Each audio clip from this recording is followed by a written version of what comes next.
Azərbaycanın istilik təchizatı sektorunda qiymətlər istilik təchizatı subyektlərinin əsaslandırılmış xərclərini tam ödəməklə həmin sektorun inkişafını təmin etməli və sosial-iqtisadi inkişafı stimullaşdırılmalıdır. Yeni Sabah reporta istinadən xəbər verir ki, bu Milli Məclisin Təbii Ehtiyatlar, Energetika və Ekologiya Komitəsinin bu gün keçirilən iclasında müzakirəyə çıxarılan istilik təchizatı haqqında qanun layihəsində öz əksini tapıb. Layihəyə əsasən istilik təchizatı sektorunda qiymətləri dövlət tərəfindən tənzimlənən məhsulların qiymətləri tənzimlənən qiymətlər haqqında qanuna uyğun olaraq tənzimlənəcək.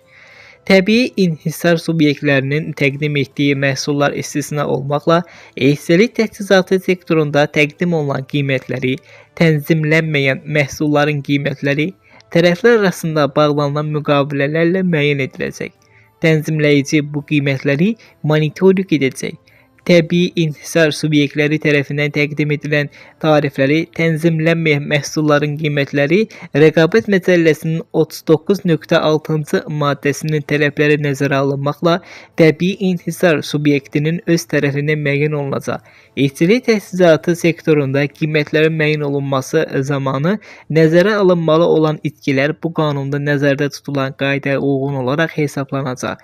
İstilik enerjisini istehsalçıları, paylayıcıları və satıcıları tərəfindən tənzimləyiciyə tənzimləmək haqqı ödəniləcək.